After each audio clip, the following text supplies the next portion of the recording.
Our Heavenly Father, we thank you for today. We thank you for all that you've done for us. We pray that as we are in to learn about the GAND Code of Ethics, you be with us. We pray that you remind those of us who are not yet online to join in. We pray that you let this be a fruitful discussion, informative and educative. Please be with us. In Jesus' name I pray. Amen. All right, so we'll just go right into it. For today, we are going to look at the GAND Code of Ethics, and we are looking at upholding the principle of autonomy. In every institution, in every organization, I believe they have the Code of Ethics that guides them. The Code of Ethics is a set of principles and rules that are used by individuals or organizations to govern their decision-making processes. And today we have Madame Tina Yirkyio, yes, the Principal Nutrition Officer and the Head of the Nutrition Unit, Tamale Teaching Hospital, who is going to take us through the principle of autonomy, how as GAND members, how as nutritionists, dietitians, nutritional technical officers, how we are going to uphold the principle of autonomy in our professional lives, in our day-to-day activities. So without much ado, I invite Madame Ernestina to share her slides, and then we get on with our presentation. Thank you. Thank you very much for moderating the program for us today. So I would start sharing the slides without wasting much time. Yes, please. Okay.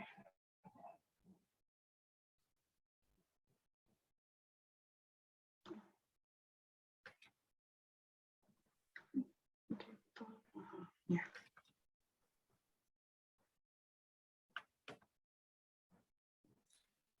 I don't know if you can see it. Yes, please. Thank you very much and welcome to today's session. So without much ado, I would go into today's topic, GAND Code of Ethics, Upholding the Principle of Autonomy, which we are going to look at today. So our presentation would be in the following outline. We'll try to look at historical perspectives a bit on what ethics are. Then we'll look at the GAND Code of Ethics. Then we'll now delve into the principle of autonomy. And then I have added confidentiality, but it's principle of autonomy. It always comes with confidentiality. We'll look at the conclusion. Then probably we'll have some discussions and then probably questions. I'm sure we will have a lot of discussions as to how we are able to uphold this principle. Okay, so historical perspectives. English author and physician Thomas Percival first described medical ethics in 1803. So ethical ethics or medical ethics has been there for a very long while, since 1803. And in 1847, the Code of Ethics for Medical Practice was adapted and modified from Percival's work. And since then, over the years, in 1903, 1912, and 1947, revisions were made to the original documents of Percival's work. Now, medical ethics is the norm and practice throughout the world, just like our moderator indicated. Even I believe at homes, we have ethics. Each home may have an ethic that they were following. And these days, ethics is one of the things that is considered very highly in order to have good professional outputs. So in every organization, there are ethics and norms. So the evolution of medical sciences calls for a critical review of the General Medical Code of Ethics to cater for various professions. Just like I mentioned, we have various professions, they have their ethics and they work with it. So these are tailor-made code of ethics governing the various professional practice. And normally these ethics, they are normally tailored to suit whatever you do, the profession that you find yourself in. You have this code of ethics, which you follow to ensure that whatever you are doing as a professional, you are able to do it properly. In the US, hello, yes. Hello. Yes, can you hear me? Yes, I can hear you. Yes. Please put it in slideshow mode. I can't hear you well. Please put it in slideshow mode. I should please put the presentation in slideshow mode. Tina, I think she's asking that you put it, you present in the slideshow mode. Slideshow. Oh, it's not in the slideshow mode. No, please. Okay.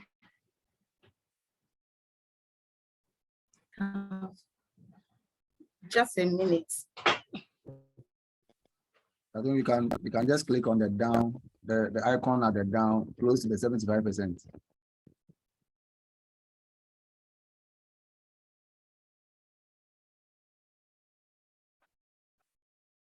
You said? Hello. Having a bit of issues here. Hello. Tina, can you hear me? Yeah, I can hear you. Yeah, so you can just click on the icon down there, close to the 75%. Down your down. Well, how many percentage do you want? No. The slideshow mode. The left side. Yeah. You want slide.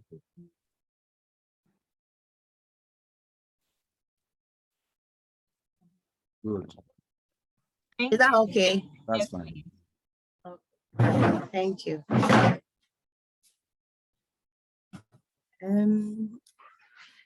Okay, so I continue. I had to borrow his laptop to use because mine wasn't too good. There is an Apple, so it's different from what I use. So the historical perspectives. In the USA, the Academy of Nutrition and Dietetics and its credentialing agency, the Commission on Dietetic Registration, developed their code of ethics in 2018.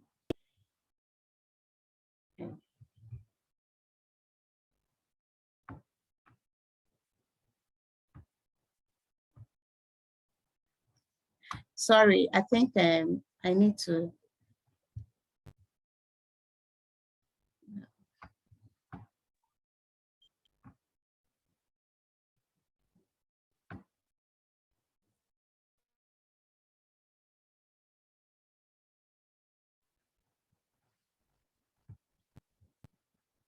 I have to reshare. I don't know. There's a problem with the laptop.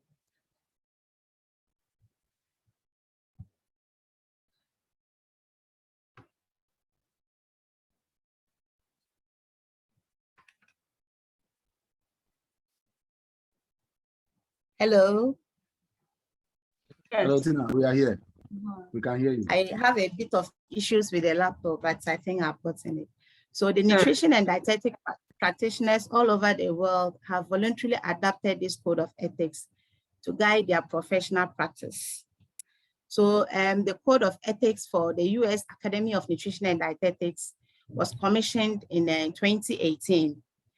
But all over the world, if you go, it is this ethics that a lot of people have adapted to suit their perspective.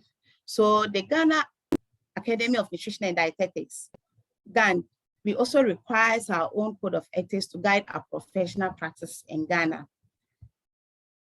And so we also adapted the code of ethics. I don't know whether 4 or so months ago, we did a CPD where we tried looking at this code of ethics and we came out with a lot of suggestions which we kept in it. So we are also adapting the American own to suit our own, to see what we can use to have a code of ethics to guide our practice, to guide our profession as we work. So I think the moderator already looked at the definition, but I just want to go over it a bit. So code of ethics is a set of values, principles, and standards to which professionals aspire and by which their actions can be judged. So it is important for us to have this code of ethics. And this code of ethics keeps us, they give us the standards, they make us aspire to whatever we want to, and through that, we are also being judged as per the work we do. So it also helps govern individuals and organizations in their decision-making process. Imagine you don't have code of ethics.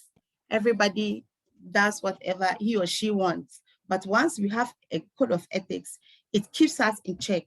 It keeps us in knowing the extent to which we can do things or not do things. And it also helps us in making our decisions that we need to, decision-making processes in the organization or even you as an individual. So it's important. So let's look at the scope of code of ethics. So the code of ethics applies to the work, rules and settings of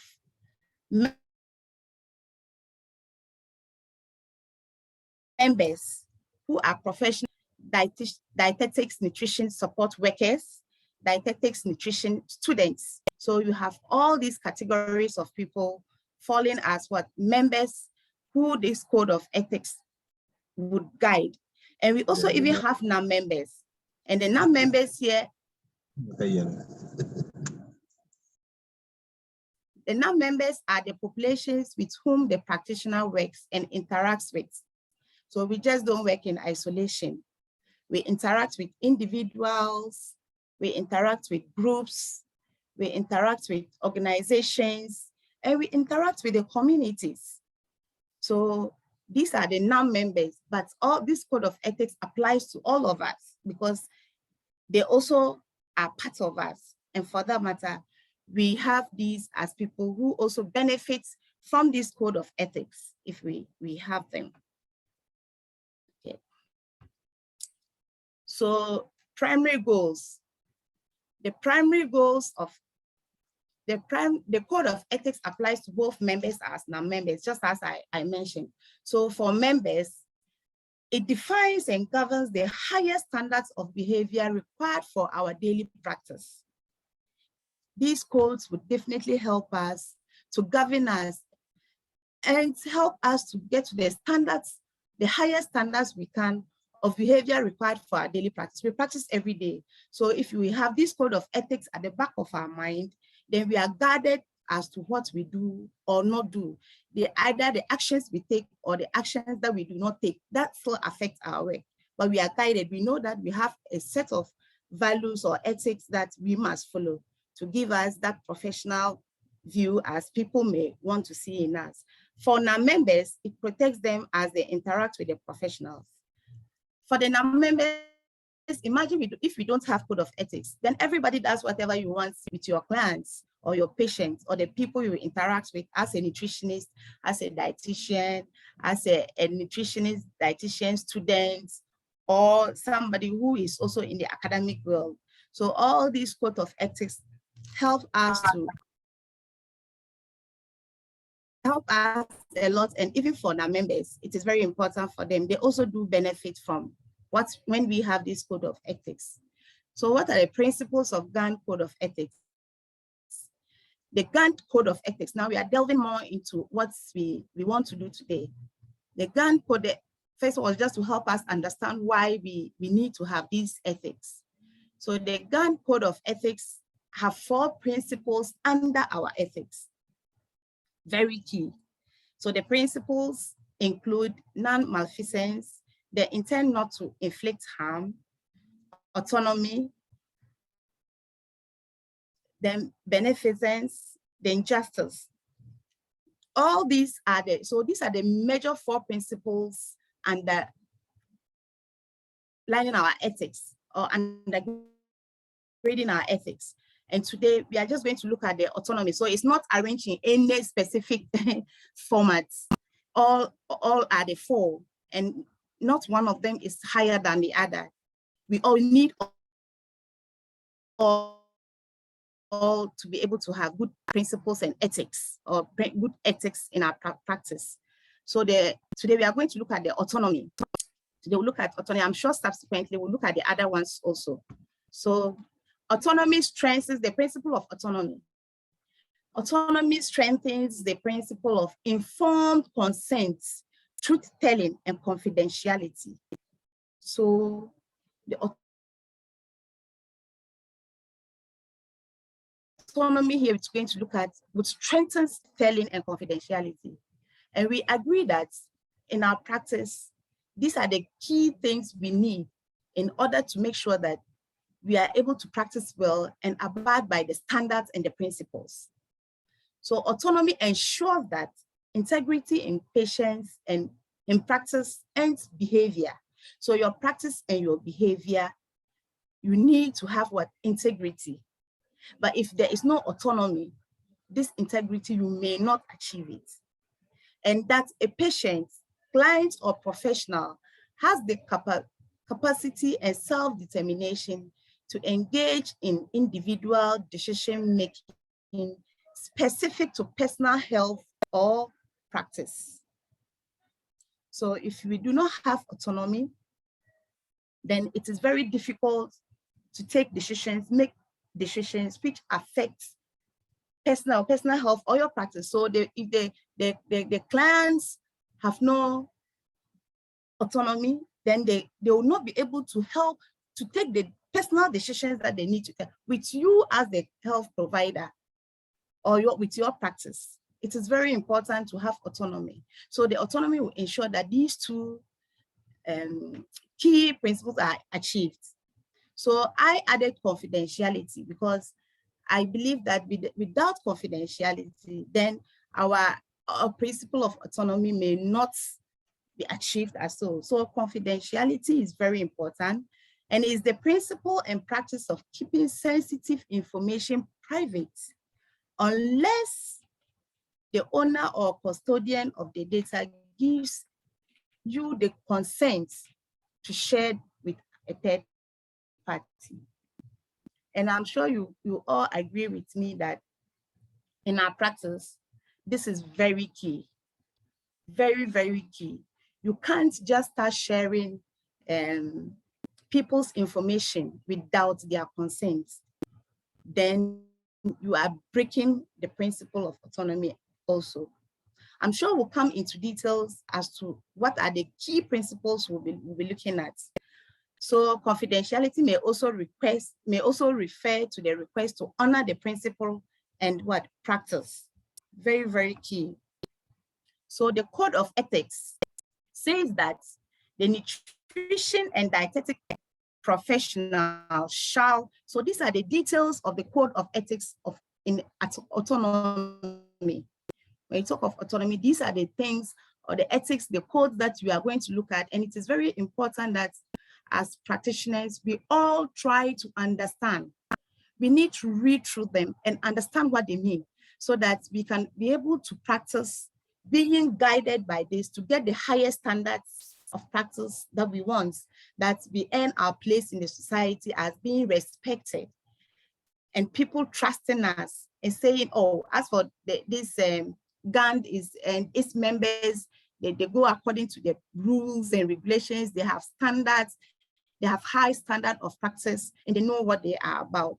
So 1, the nutrition and dietetic profession shall 1, provide professional service with objectivity and with respect for the unique needs and values of individuals. So we agree that we deal with individuals. Most of the times we deal with individuals. Especially, I'm not sure if you have a client coming to you, especially dietitians, you have clients coming to you who have all sorts of needs for dietary interventions. They don't all come saying they all have malaria. That you just give a whole bulb, or you give them same. Even if they have malaria, they are of different grades. You have children, you have elderly, you have the young people. They all have their unique needs. And especially in our profession, we always deal with them and we see that they have very unique needs. So you can't lump people together without respecting their unique needs, and you go ahead to give services. We don't do that. So the code said that we should provide our services, and we should be very, very, very objective when we are providing these services. And as much as possible, respect too. We should comply with all applicable laws and regulations, including obtaining and maintaining a practice license and certification if engaged in practice governed by nutrition and dietetic statutes. I think this is why we are also organizing this very program. Many of us want to keep our license. Many of us want to renew our license to be able to work. You know, before we didn't have this license. You had to have a pen and then renew it. I remember some years ago, I think 2016, when it first came, all of us were grumbling, but what is all this? Why do I need a license to work? You know, but it is very important so that we can be regulated. There are always laws around. So we should, as much as possible, be very, very careful with not maintaining. Even if you obtain the certificates and you are not maintaining it, then that is also a crime. And it is against the code of ethics of GAND. And this is very, very important. If you don't have a license, if you don't keep on updating yourself, how do you learn to give very professional advice to your clients, or make sure people see that your profession you are practicing, you really know what to do. So it is, well, I think we will never forget of one of these. Every time we are reminded, and as much as possible, we will continue to do that. So certification is very important. It helps to know people who are really practicing. But unfortunately, you have a lot of nutritionists and dietitians who may not have PIN, and we are not so much worried about it. So I'm sure after this discussion, we would go as much as possible to obtain the PINs, and not only obtaining them, but maintaining them through going through the CPDs, and then you are being licensed to practice. If you are not licensed and you are practicing, if there is any trouble, we don't pray for that, but if there is any problem, you see that you'll be found wanting because you are not a licensed person and you are practicing. So it's against the law and you can be jailed for that. So as much as possible, let's try. This is one of the regulations. When I was, the code of ethics, when I was looking at, I was very pleased to see, because it is very important for us to do the right thing. And when you do that, then it's increased, you raise the standards of your profession, your practice. People believe in you. They know that what you are doing is the right thing, because you keep on updating yourself and updating the knowledge you have. 3, protect confidential information and make full disclosure about any limitation on his or her ability to guarantee full confidentiality. So I already spoke about it, but so it is the 3rd point in the code of ethics of autonomy, that as much as possible, we should try to have confidentiality in patients' information. You don't go around sharing your patients' or your clients' information. You don't do that. And if you have any problem that you think that you cannot keep the information confidential, then you don't see the person. I remember we used to have this program on HIV/AIDS from World and WFP, World Food Program, and we're distributing it or giving dry rations to these patients so that to improve upon their nutrition. When we started it, a lot of them were shy. They didn't want to come because they were not so sure if you would go out and the next time you are hearing that your information about you being HIV positive have been shared. So we needed to talk to them, to let them, assure them that from our side, nobody was going to tell anybody that you were HIV. And they were not treated as such. We mingled with them, we spoke with them. After some time, then all of them started coming. Even people would travel, you know, they would live wherever their communities and go far because they don't want people to know that they are HIV. So we needed to reassure them that their health information was very secure. And that is what we should be doing. So it is one of the ethics for us as practitioners that we make sure that our patient information remains with us. It's not shared. The professional shall also disclose any conflict of interest, including any financial interest in products or services that are recommended. Refrain from accepting gifts or services which potentially influence or which may give the appearance of influencing professional judgments. And you know, most of us, our profession, we deal with a lot of things or products we may recommend for people to buy or to use, to help them in their situation. Very, very different, very unique for everybody. But we have these products. It's one of the ethics is that you don't impose your product onto your clients as you recommend. Open it up. Let them know that you recommend A, B, C, D, but don't impose what you have onto them. What if they can't afford it? Then they feel that, oh, maybe because they can't afford it, you may not be giving them the professional or the standards treatment that they expect from you. So we are admonished as much as possible not to do these kind of things. So if you have any conflict of interest, you can, if you also think that you can't see your clients without recommending your services or products, then declare it and let another person take up from there so that you are not the person giving the service to have this conflict of interest. We are also admonished as much as possible to resist from accepting gifts. Sometimes, you know, sometimes our patients some really want to show that they appreciate your services. So they'll bring you financial, they may try to give you money, they'll bring you all sorts of, oh, madam, oh, say thank you. This is just I'm just being grateful. Please, for me, I've seen that severally, but I just tell you, oh, you use it to buy some of the things we recommended.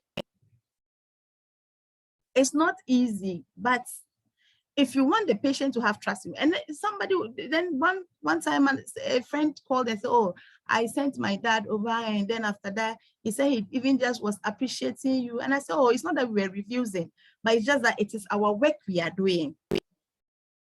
It is our work we are doing. So if I receive it and then the next client doesn't have that for me, then it will appear as if I'm giving more time and consideration to the other one than this because he or she was able to give me some gifts. And so it seems to be influencing my professional judgments. So we need to be very careful about that.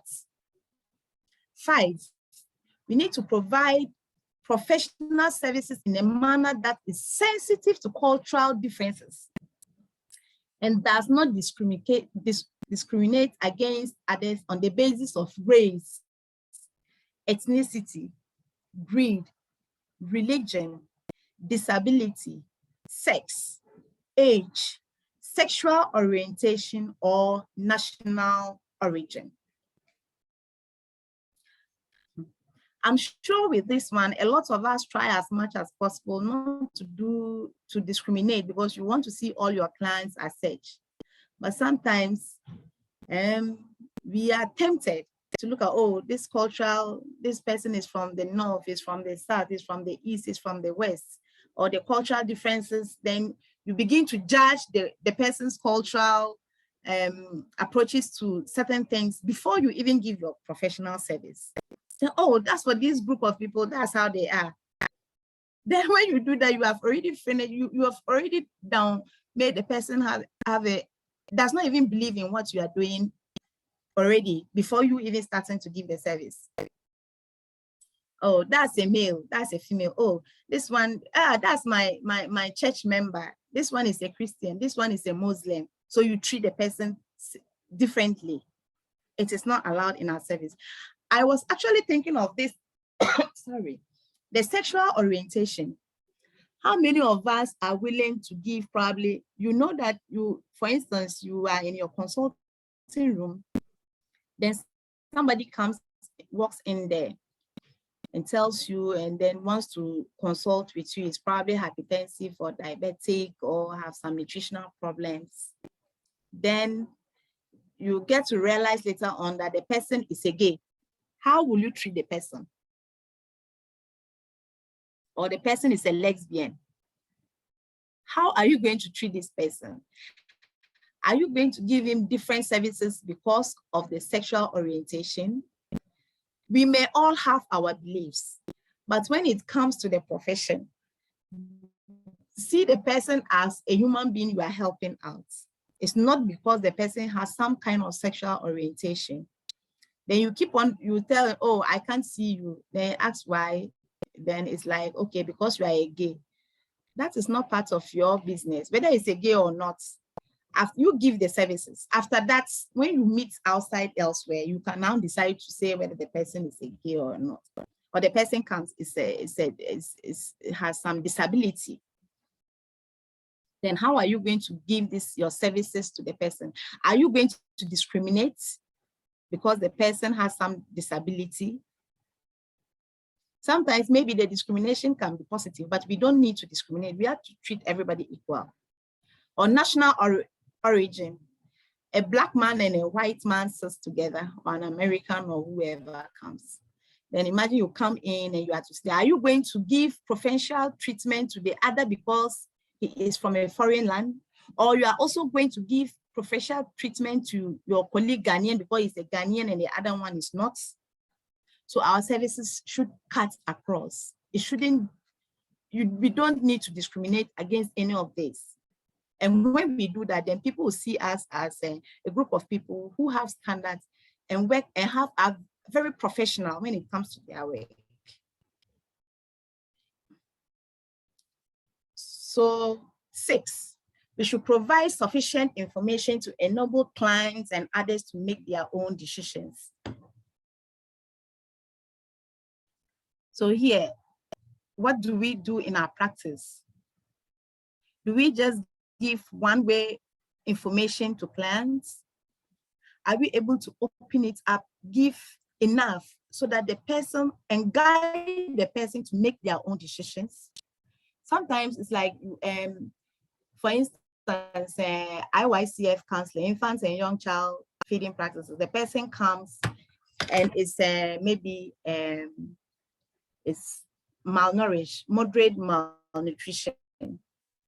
Then the person comes, then you go straight and give your view of counseling. You tell the person, oh, eat 4-star diet, and you take the counseling card and show the person, oh, eat from this group, this and that, just like that. And you start, you say, oh, eat fruits and vegetables, cabbage. And you say from animal protein, eat cheese. You know, you make that kind of thing straight just for the person. Meanwhile, you could open it up and give the person variety. And even with the cultural, the settings, you should be able to know the variety you can give the person. You don't force the person and you say, okay, so make sure the child eats from all these groups. Then you say, okay, so if you go home, go and do that. Do we think they will do that? No. You have only told the person to do it. You didn't allow the person to take his or her own decisions and agree with you that, okay, I'm going to try to do this, and you encourage the person. So as much as possible, let's always open up the information and allow our clients and help them. You can guide your client to make a decision, but the person is making a decision for him or herself. It's not for you.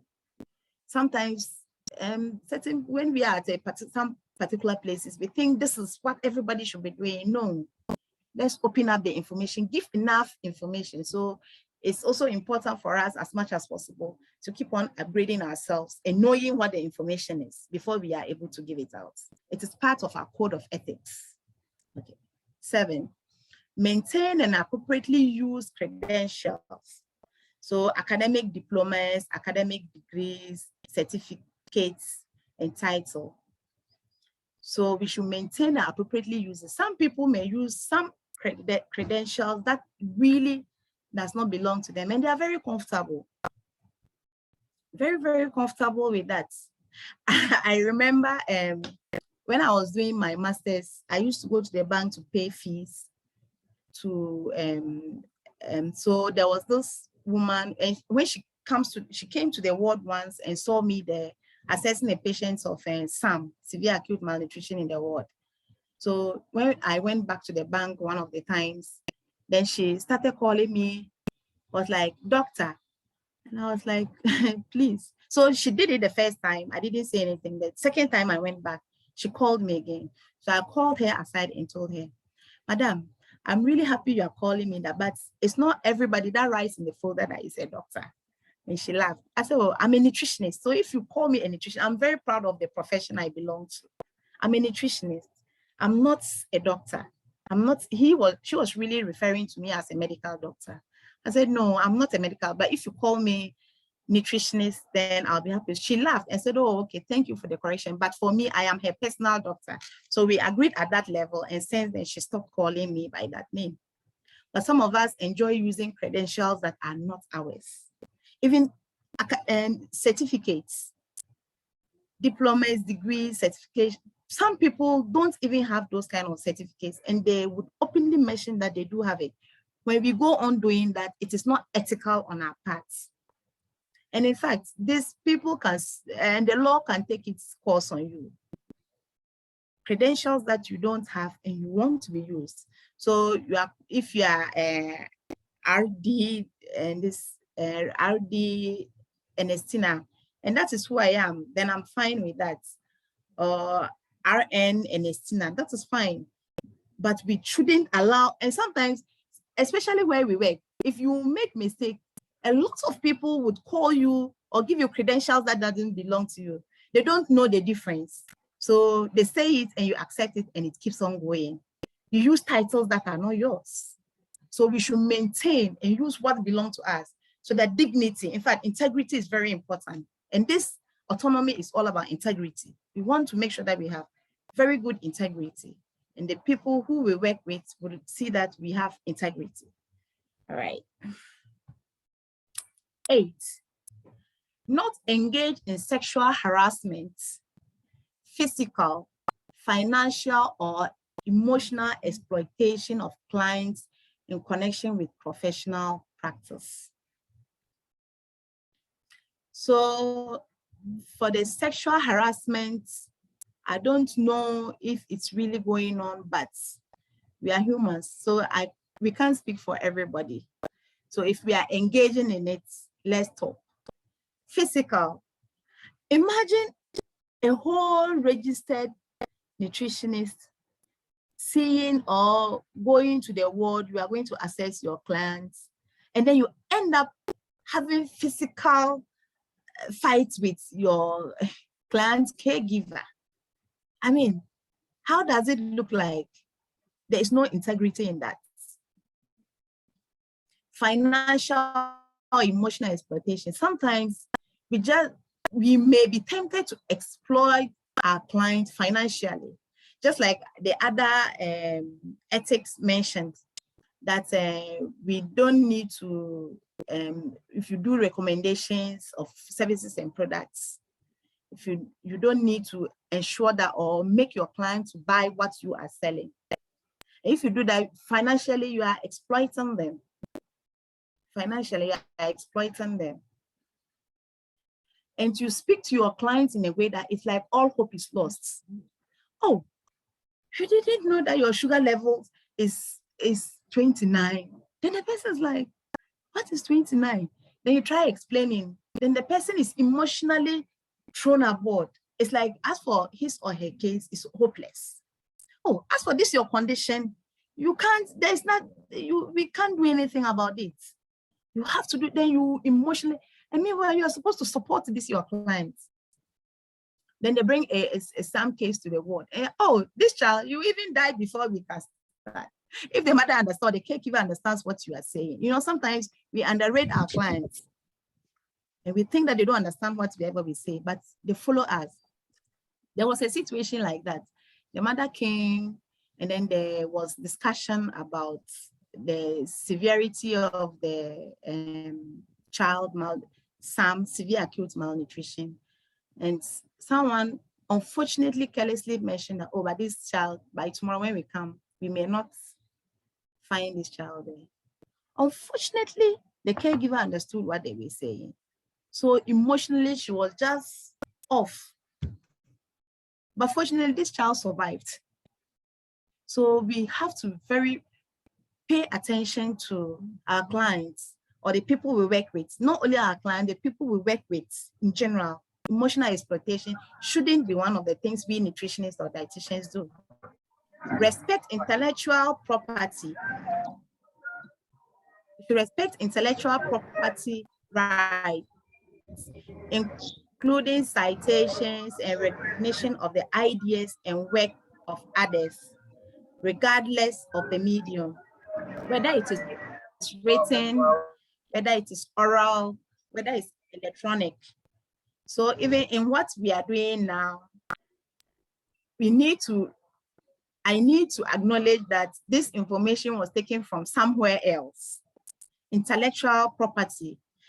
I had one of my supervisors said, that is intellectual thievery.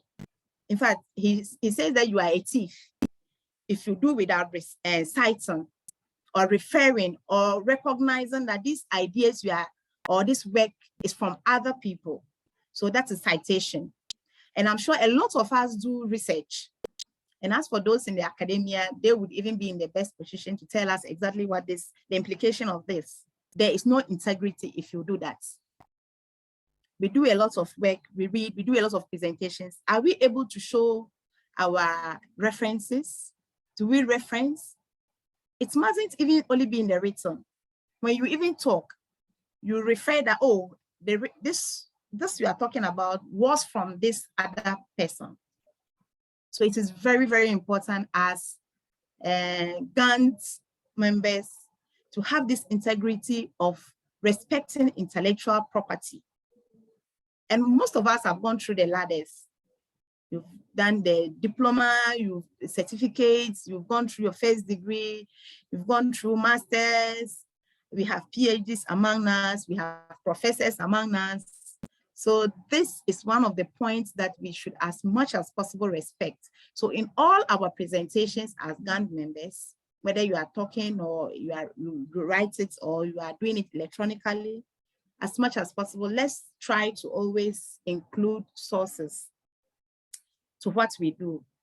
It tells us that we have gotten to that standard, the standard that everybody expects us to be, we are there. But when we don't include it, then sometimes then they're asking you, so where did you get this your work from? Let's also remember that these days our clients are not the clients we used to know. A lot of them would read things from internet and come, so whatever you say, and you are not so sure of yourself and not giving citations, then they will retrieve and even tell you where they got this one from. Though I don't agree completely with some of the internet stuff because they can give you very wrong information and they can help you to take very wrong decisions. So if we don't read and know where we are getting our information from, then it can be problematic. So as much as possible, we are encouraged as one of our ethics, code of ethics on autonomy, to respect intellectual property. So anything you say somewhere, you should either cite it or recognize or let people know that, oh, I'm taking this idea from another person. It is not yours. Okay. So we report appropriate 10. We report appropriate behavior or treatment of a patient, a client by another nutritionist or dietitian, a dietetics practitioner or other professional.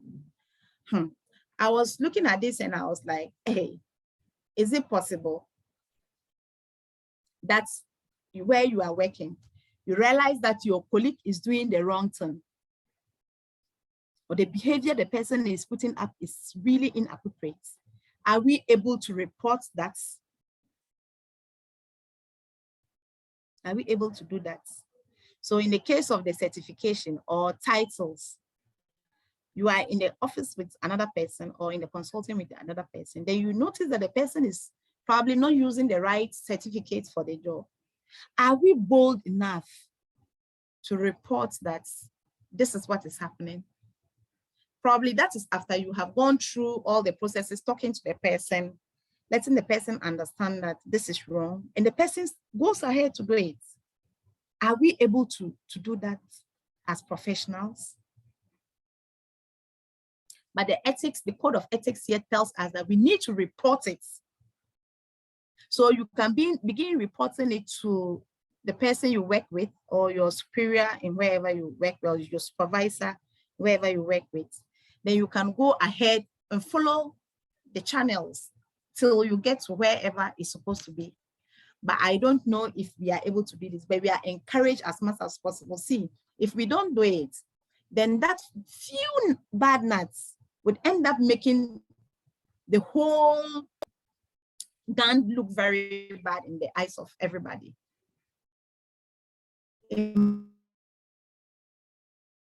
Imagine you have in each region, you have few cases of those. So these are just few cases, let's leave it go. People are watching. So what are we talking about? Is that a standard we are talking about? Is that a code of ethics we are following? So as much as possible, we need to be able to do it. I know it may be difficult, but we need to do it, to report. It's not that you are reporting because you don't want the person to also practice, but you are preventing the person from dishonoring the GAND profession. Okay. So 11, the professional shall be responsible for setting fees at the value of service and prepare to discuss the fees with the patients or clients. Do we set fees at our various places as professionals? Do we have the opportunity of setting fees? If we do, then it is our responsibility to set the fees according to the value of service. You shouldn't set fees that are beyond, that do not just commensurate at all with the value of service you are given. And even those fees, well, the ethics says that we should be able to discuss those fees with our patients or clients. But I don't know if there are always a set of, I don't know how the fee setting here looks like, if there are a ceiling or a fixed amount that all professionals are supposed to charge at that particular point.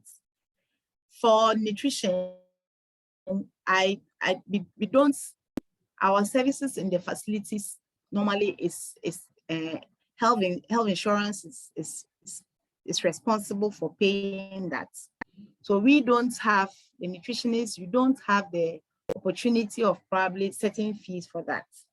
And most of the clinics we do is free.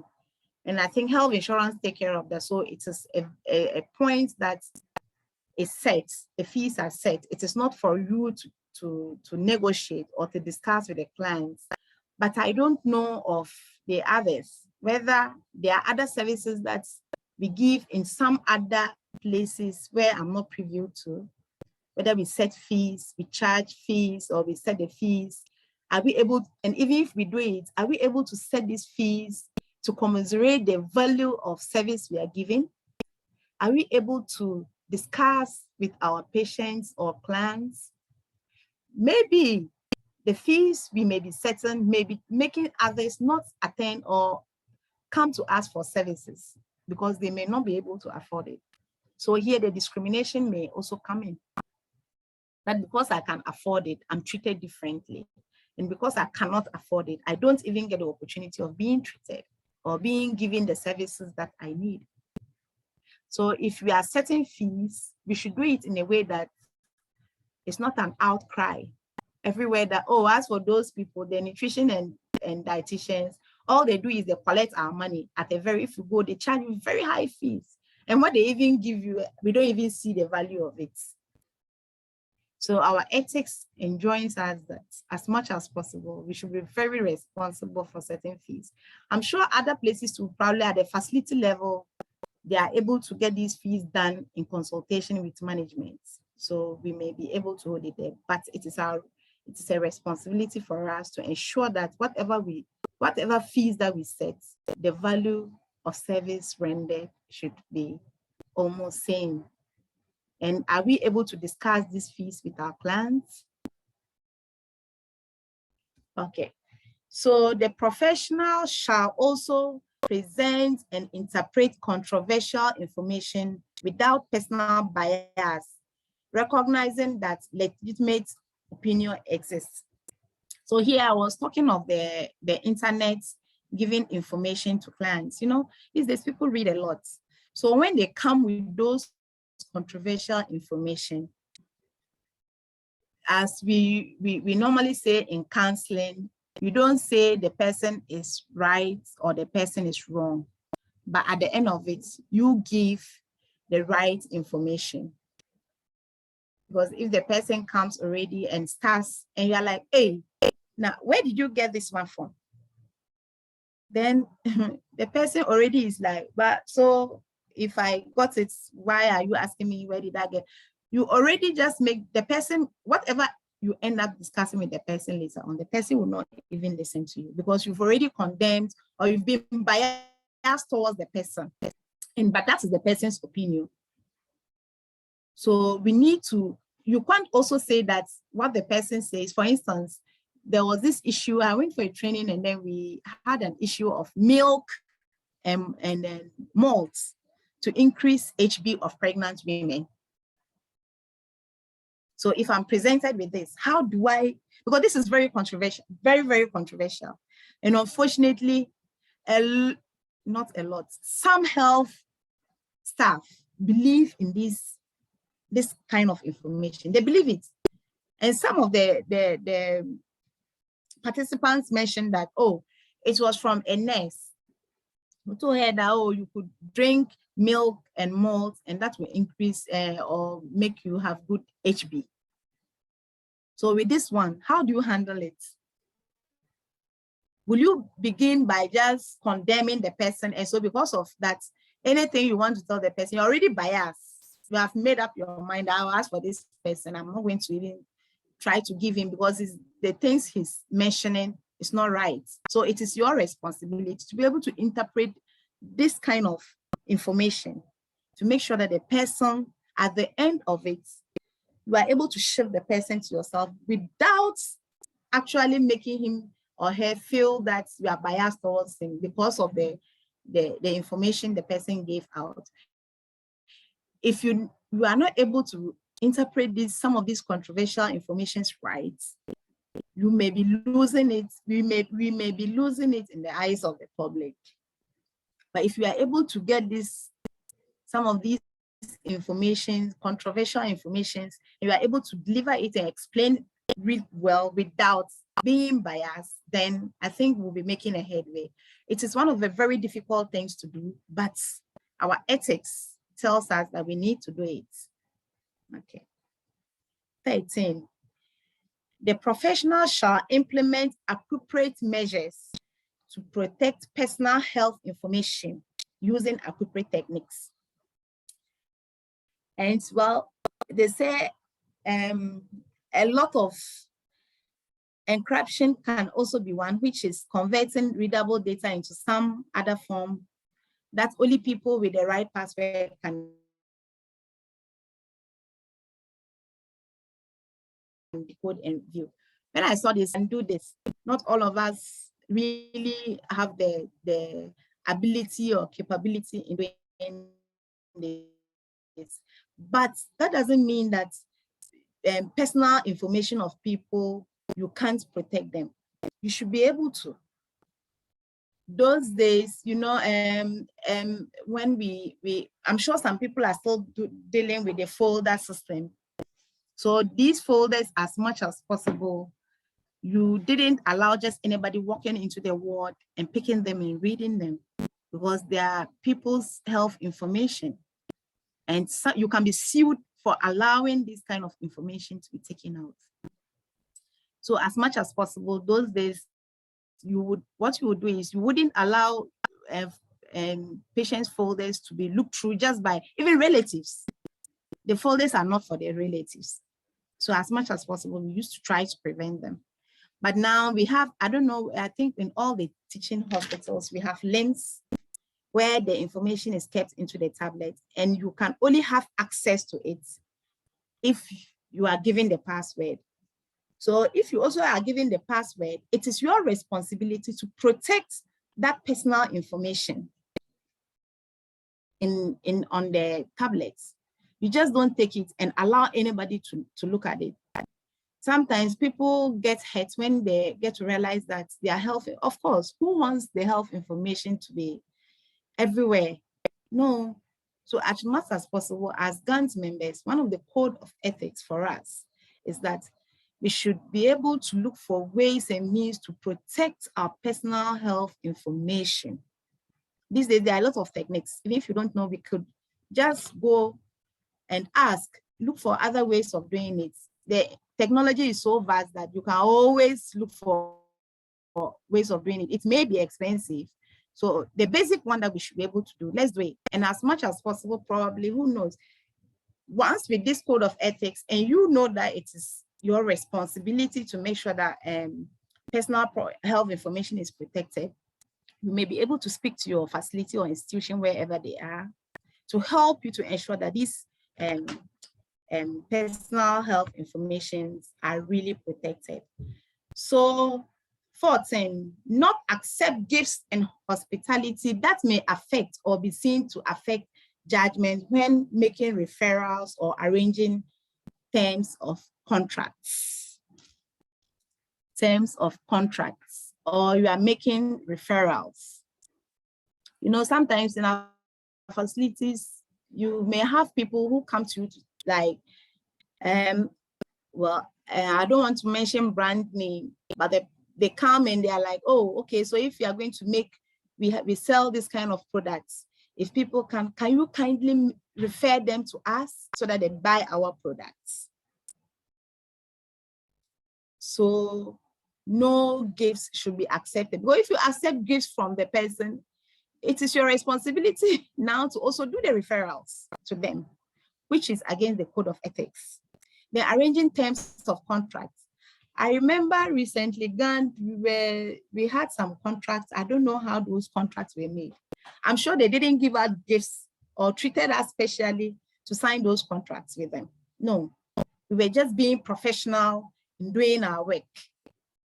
So if we allowed or if we accepted gifts, and then the person probably has a restaurant somewhere, you go there to eat, and the person gives you a very nice bowl of fufu with so much there. And after eating, he asks you, unfortunately, a sugar sweetened drink, and you also you eat and drink it. And the person says, oh, don't pay, it's okay. Then the next time the person is coming to you to ask for a favor, will you be able to refuse the person? It will be very difficult. So gifts and hospitalities, let's be very, very, very careful. They can put us into a lot of uncomfortable situations. You really know the right thing, but you've compromised through accepting gifts and hospitality. Okay. So 15, permit the use of their names for the purpose of certifying that dietetics or nutritional service have been rendered only if he or she has provided or supervised the provision of those services.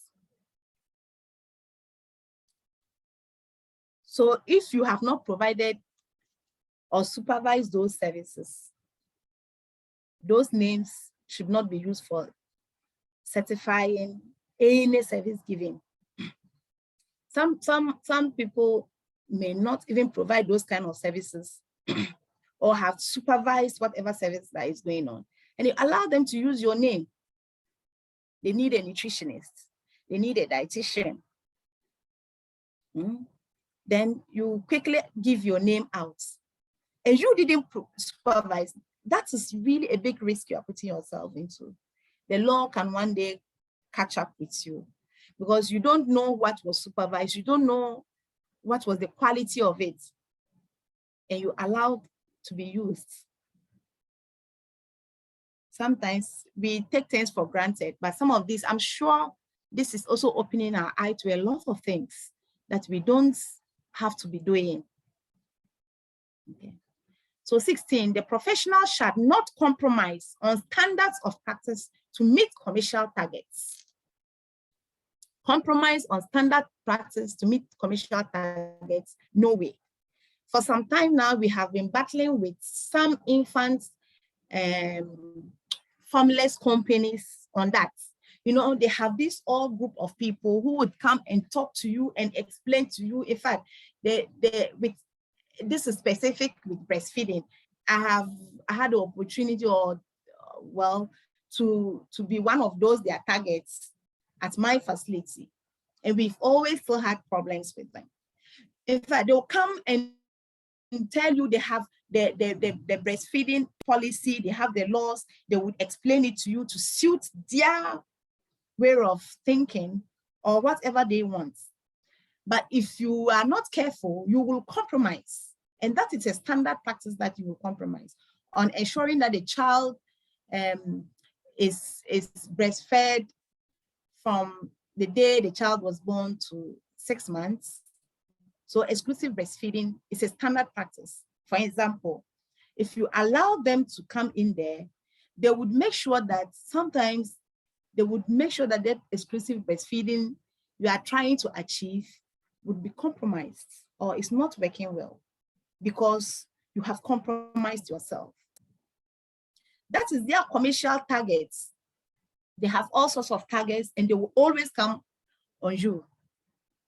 And we should be very, very careful not to allow that to happen. We all know the standard. We all know the practice that a child who is born with a baby and mother healthy, in 30 minutes, breastfeeding should be initiated. In Ghana, elsewhere they say 1 hour, WHO, but in our setting, it's 30 minutes. We know this, but sometimes before, even sometimes we, the health professionals, we are victims to it because we have compromised. The child delays a little bit, shows some sign of not being able to hold the breast milk. And then when it's like, oh, then the infant formulas are flowing in and we think that that is the best. It's because we've been compromised.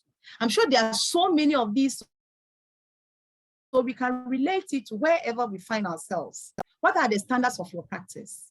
And what are the things around you, commercially especially, that you think that are going to compromise whatever you are doing, or the standards you are trying to achieve? Is it going to be compromised? So please, let's look at it critically.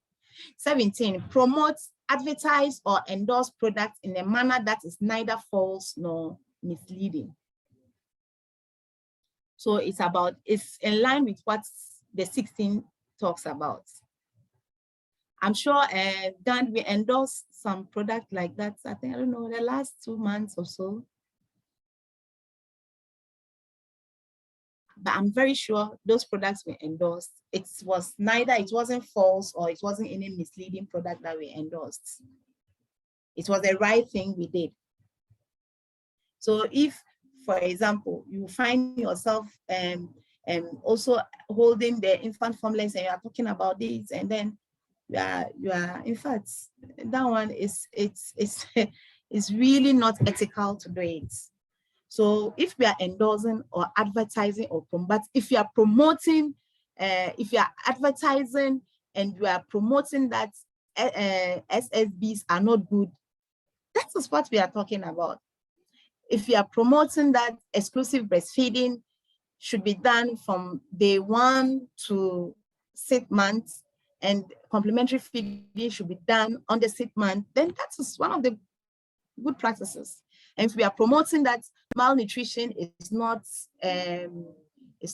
witchcraft, it is a medical condition that can be cured, great. If you are promoting that hypertension or diabetes has solutions depending on what you eat and the drugs you take, great. But if you are endorsing things that are misleading, then there is a problem. But unfortunately, you see a lot of things that people endorse that are probably misleading, especially with the last discussion we had with the SSB. I was so touched on it. And I just realized that a lot of harm has been done with this kind. So we as professionals, as part of our code of ethics, should desist from endorsing false or misleading products, or not only products, but activities or standards that are not the right standards. So even if they are not right, then they are not even appropriate standards. Okay, so we spoke a lot about the ethics. So in all, I think there were about 16 or 17. So in conclusion, I would like to conclude here. GAND has successfully developed and implemented a code of ethics for nutrition and dietetics practice in Ghana in line with international best practice. So what we are doing, I'm not sure it's out of line. It's in line with international best practice.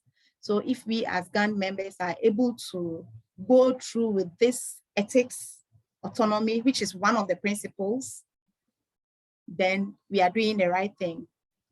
Through this, GAND seeks to pursue the advancement of nutritional and dietetics knowledge and practice for the attainment of optimum nutritional well-being of Ghanaians.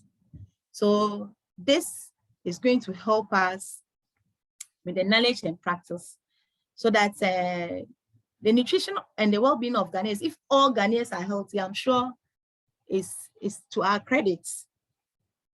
Nutritionally, they are all okay, it's to our credit. So knowing some of these things and implementing them can help us to achieve that.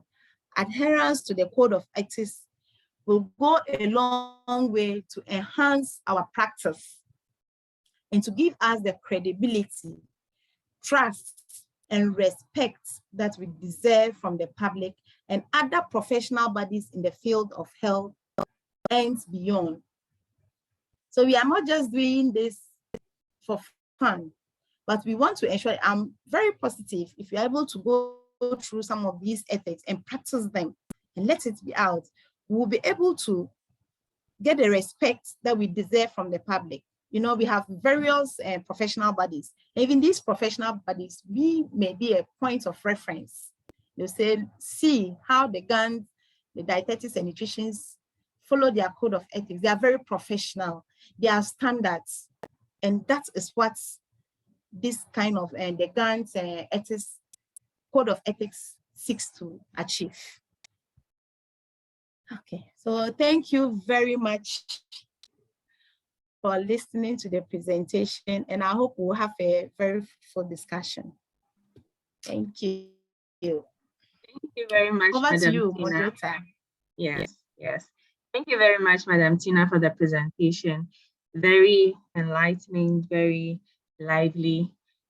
So yes, so on to discussion. So members on the call, we have any questions, comments, examples, additions to what we've just heard? You can either raise your hand or maybe just unmute your device, and then, yes, please raise your hand and I'll call you, then you'd go ahead to ask your question or give your comments.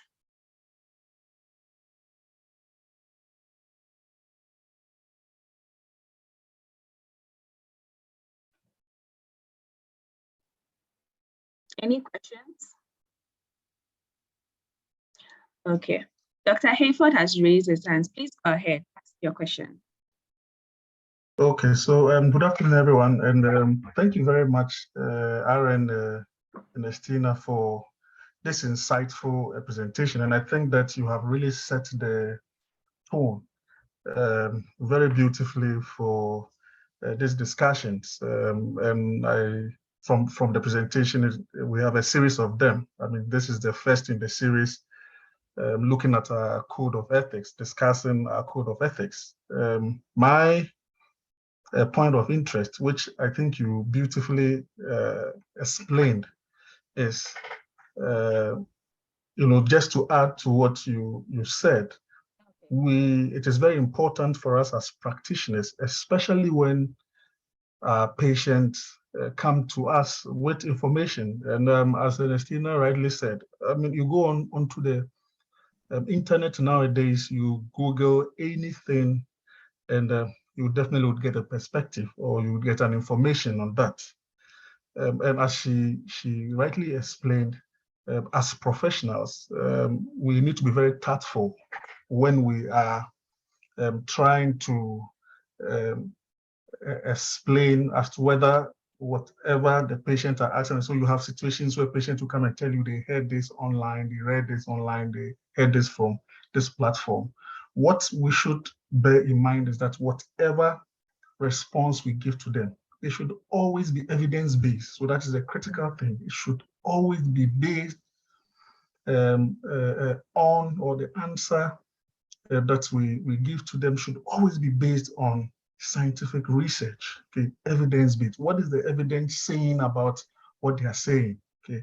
And I think that for me, from experience, usually when I put things into perspective, and sometimes you realize that a lot of these informations may just be misplaced, okay? They may not be entirely wrong, but they may just be misplaced, or the context under which those information were given may be totally wrong and totally misleading.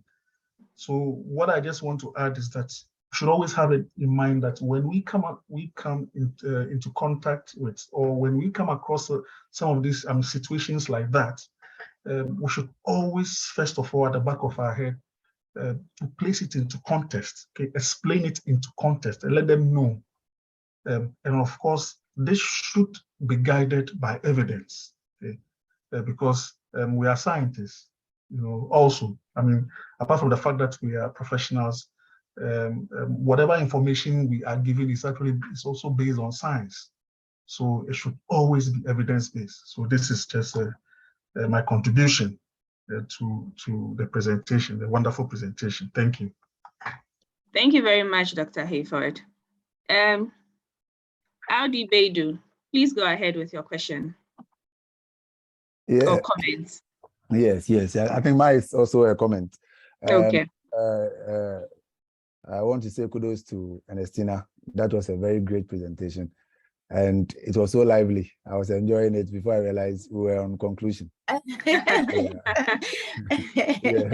Thank you.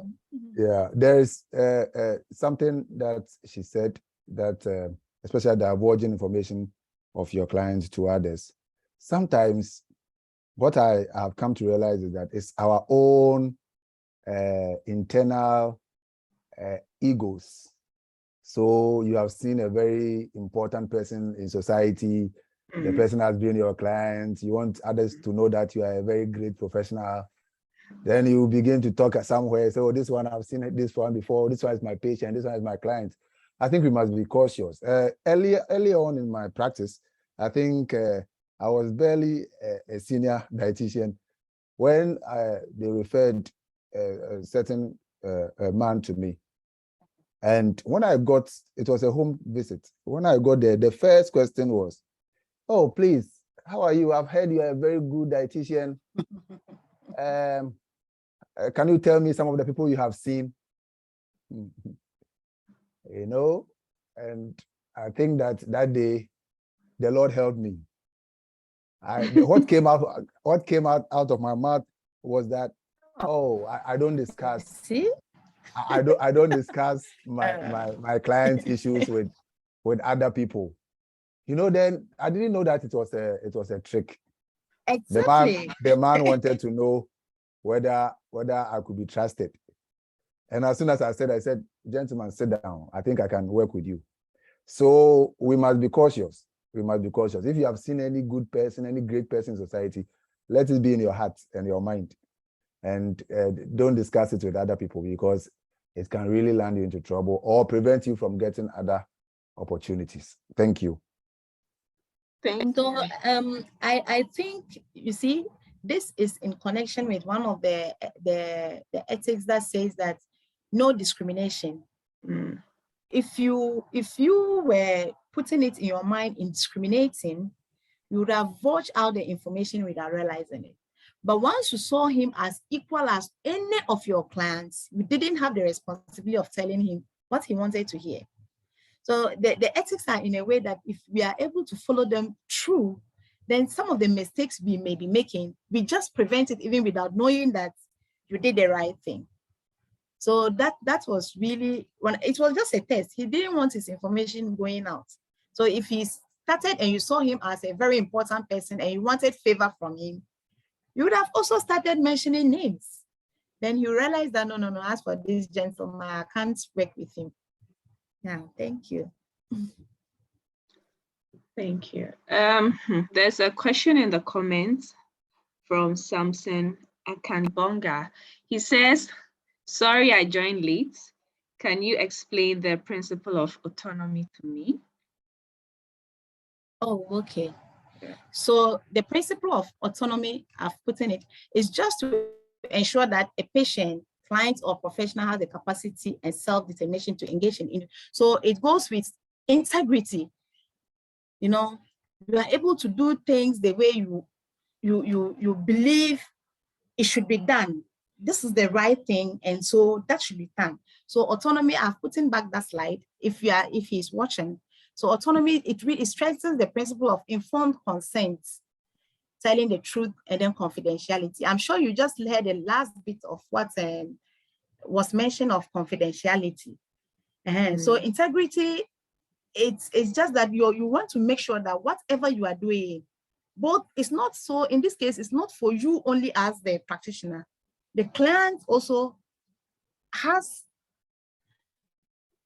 some benefits when it comes to that. So the patient or the client or the professional, you have the capacity and self-determination to engage in individual decision-making specific to the health or your practice.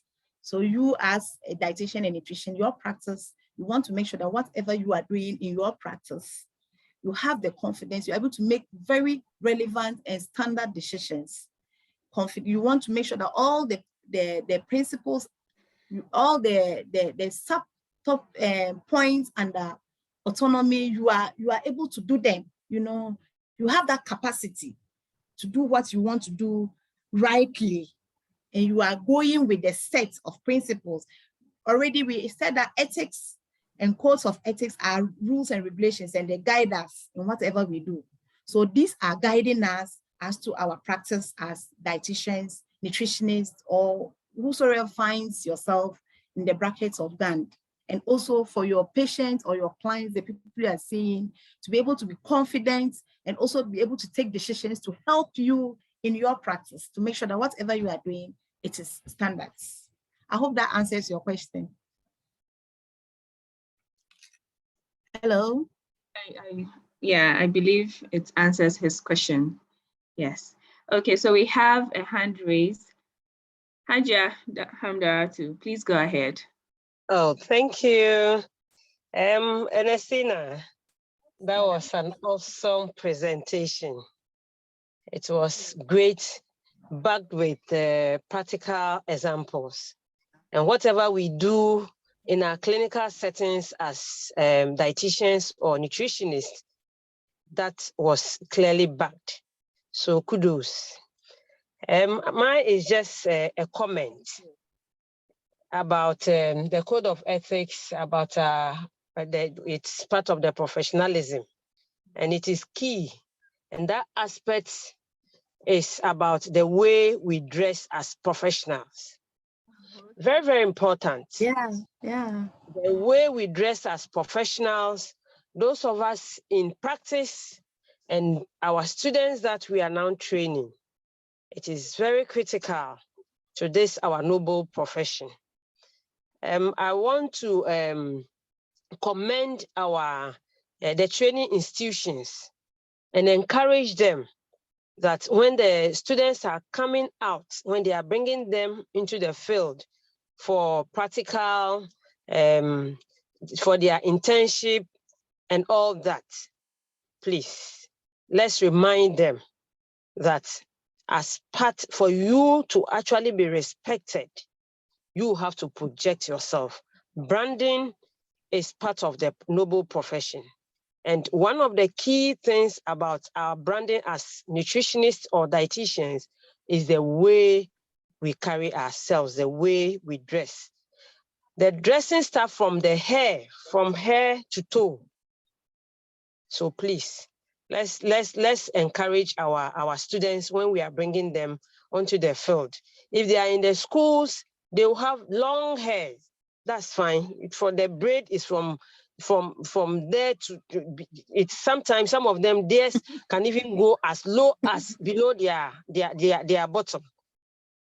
So if they are coming to the field, at least if we let them understand, if they are going in for new braid, they will try as much as possible to make it modest and find a nice way of going about it. And to those of us in practice, the new youth, the fresh professionals in the system now. New youth. Yes. The fresh professionals in the system now, please, let's project the profession. Let's project the profession.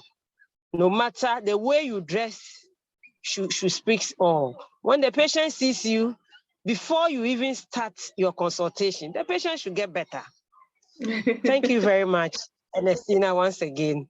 Thank you, and thank you to all GAND, our beautiful and wonderful members. You are always there, and the executive, the governing board, we are always there to make things better. Thank you, my dear. Thank you, Hajia. We have another comment in the chat. This is from Rebecca K. Stildazi. She says, thanks for the presentation. On the issue of conflict of interest, reports from some of our students suggest that some of the dietitians, preceptors are promoting various products and forcing their patients to buy them.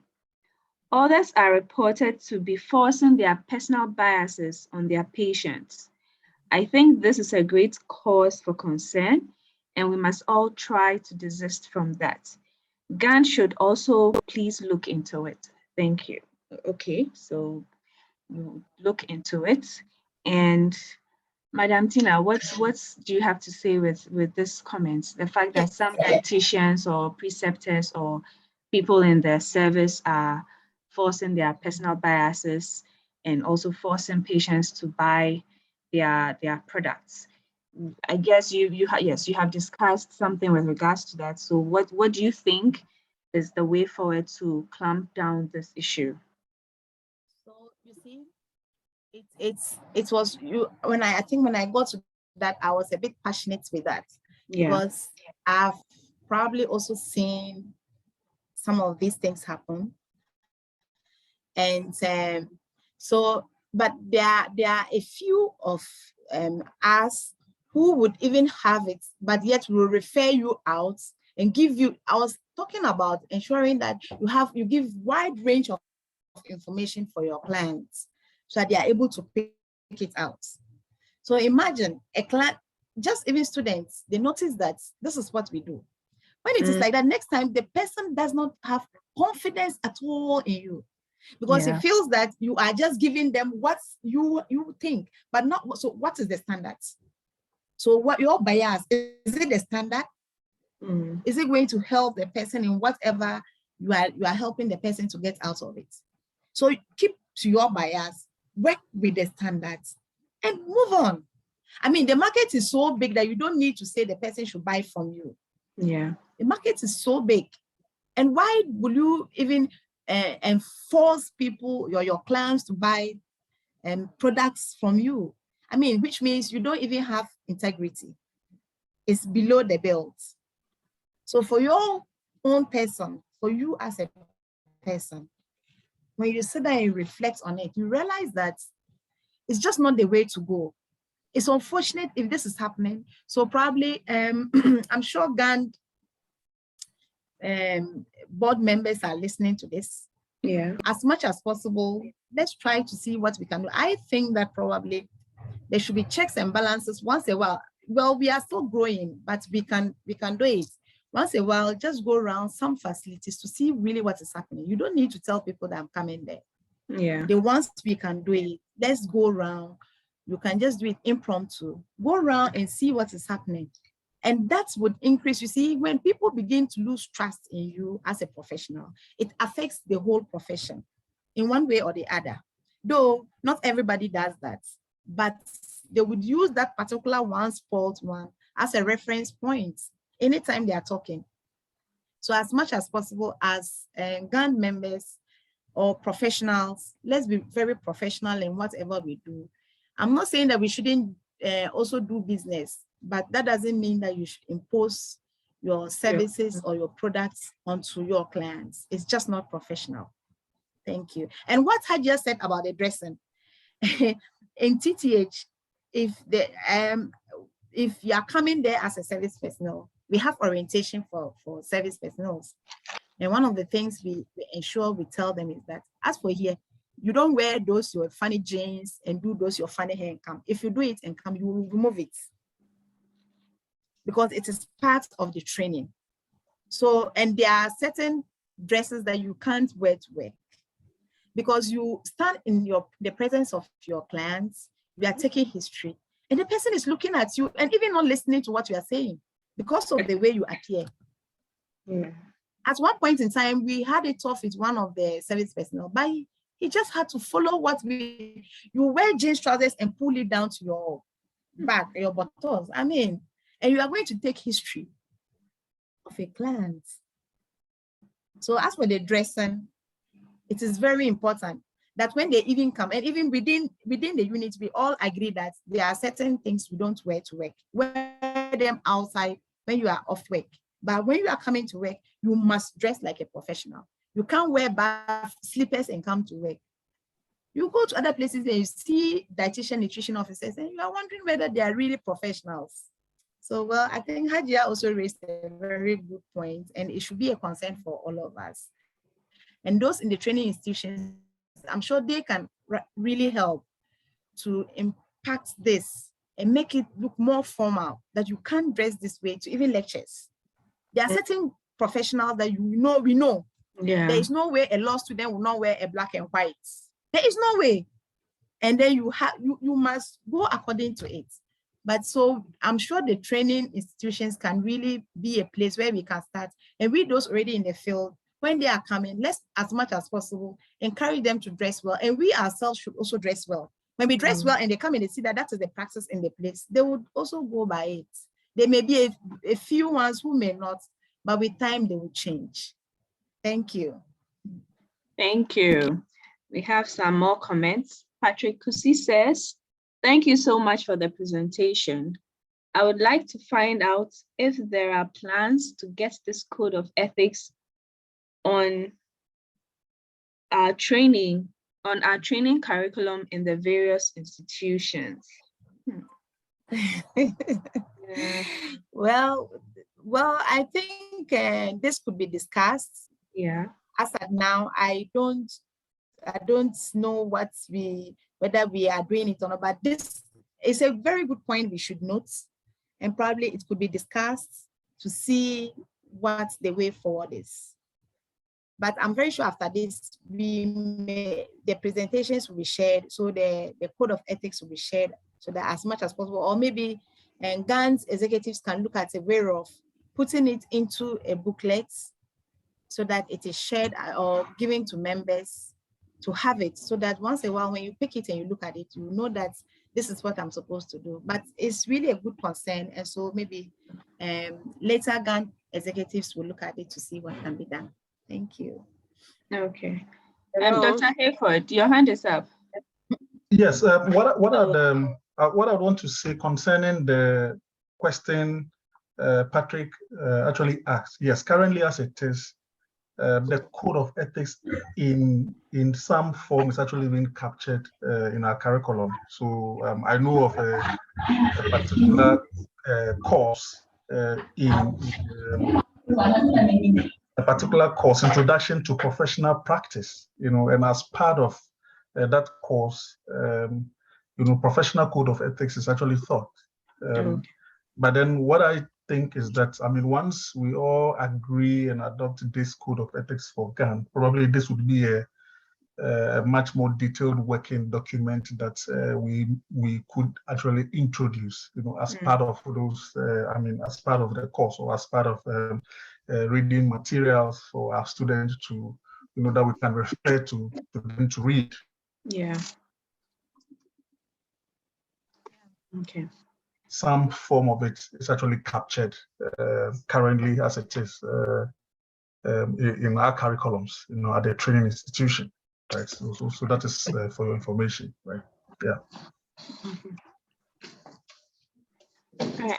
Your hand is also up. Hello. Please go ahead. Yes. I just want to add on to what Dr. Hayford said. GAND, when we are done with when the code of ethics is finally adopted as the final document that we'll be working with as professional, the GB, we've started discussing that will be made into a comprehensive document, and it will be available for every member. So please, we'll have it in due course when everything is done. Okay. Thank you. All right. So with regards to the comments Rebecca made, Dr. Hayford also asked, he said that this issue actually goes beyond ethics, but legal responsibility as a health professional. What does the law or directive from the Ghana Health Service say about promoting such products?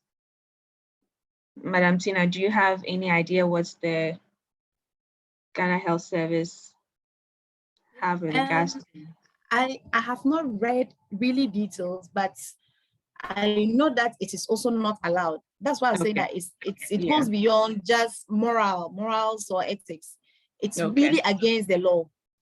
Yeah, so Sanam, Madam Stina, not to cut you, hopefully when we get to that, the ethics concerning the legal responsibility, probably would get to know more about that. So hopefully, as we go through the series, I think that at a point we would actually look at that. So hopefully we would see what the law says about some of these things concerning our legal responsibilities, right? Yeah, as health professionals. Yeah. So there would be a whole session again for that. So I think we should all join in and we can learn more about it. Okay. So still on the products thing, Emilia Derry says, with regards to checking on our members when it comes to imposing products on clients, she also says that she thinks GAND from time to time should send mystery shoppers to some of the workplaces to get first-hand information and act on them before it overwhelms us as a body. Yeah, okay, noted. All right, thank you very much. Your comments are noted. GAND would look into it. Please, any more questions, any more comments?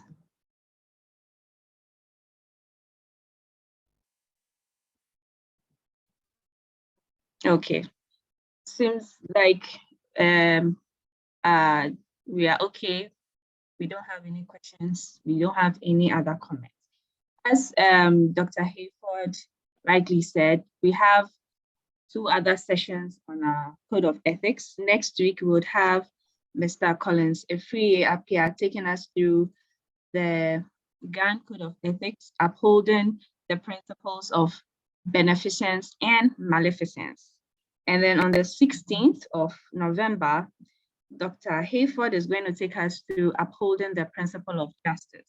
So these are 2 other sections on our GAND Code of Ethics that members are to join in to also learn more about how we are supposed to move as a professional body to direct us in what we do.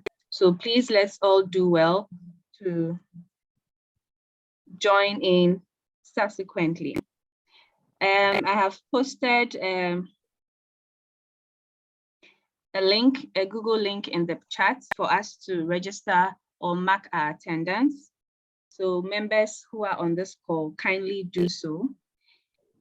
Please let's fill it so that we know those who are present and we'll be able to submit the names of those who attended the CPD to the AHPC. Secondly, I would like to encourage members to please visit the website, gandonline.org, and then go to the membership tab and also sign up. We don't have quite a number of us who have signed up as either full members, associate members, or student members. So please let's endeavor to visit the website to sign up. Thank you. If there are no questions, no comments, I would like to call on Asafo Beidu to please give us a closing remarks. Yes, thank you very much, Sanam, and thank you very much once again, Tina. It's been an exciting afternoon, and I think that the objective for the afternoon has been met, if not over met. Yes, I think that we all of us have been reminded. You know, many of us sell one product or two in our consulting rooms, Yeah. and sometimes we just forget about ourselves, and we don't know that it could push beyond breaking our own ethics. So as Dr. Sidaji said, all of us will have to have introspection and put things right. Peer review is better than caning. So let's peer review ourselves and put the right things right, especially the senior practitioners amongst us. Sometimes it's very difficult dealing with the senior practitioners when they are going wrong. Let's all of us come on board, put ourselves in order, and sanitize our own profession so that when we respect ourselves, others will also do same. Thank you very much once again for all of you who have been there. Sanam, if you can take some snapshots before we give the closing prayer, that would be great. Okay. So those of us who can, as many of us that can switch on our videos, please let's do so that we can take some pictures. All right. Starting from the first frame.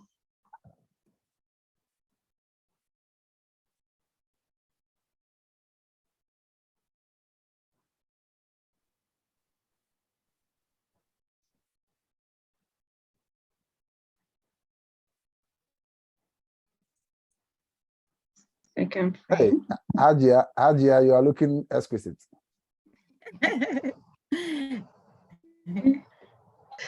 Thank you.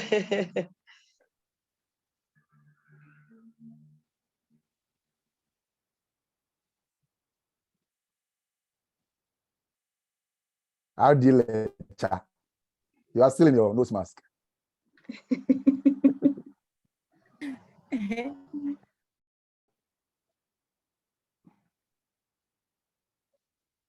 Can we go off? Yes, please. Okay. Thank you. Hey, Alice, Ziaba, I've seen you. Okay, all right. Please, shall we please pray? Heavenly Father, we thank you for another successful afternoon. I pray that everything we have discussed, you pour your blessings upon them. Help those of us who have issues to deal with. Grant us the grace to be able to have the boldness to tackle whichever aspect of the ethics we have broken, so that we can amend our ways and make our profession worthwhile. We pray that you strengthen those who are yet to give the subsequent ones, R.D. Collins and R.D. Hayford. I pray that you grant them the wisdom to be able to take us through and bring us to a place of deeper understanding to our own ethics that will bring GAND and send us to the place you have destined us to be. In Jesus' name we've prayed. Amen. Amen. Amen. Amen. Thank you all for Amen. joining us. Bye. Have a lovely evening. Bye. You too. Bye. Bye. Eric Anku. And Tina, well done once again. Thank Yes, you. how do you, Lesha? Yes, dear. Thank you. Also for. Yes, Adia. Hey, also for. Adia, you are not looking here, crowd. You are not here, crowd. But where? Where am I? Yeah. This one, I'm going to see Kenneth. Ghana is listening to you. Okay. Have a good evening to you all. All right. Bye-bye. Bye-bye.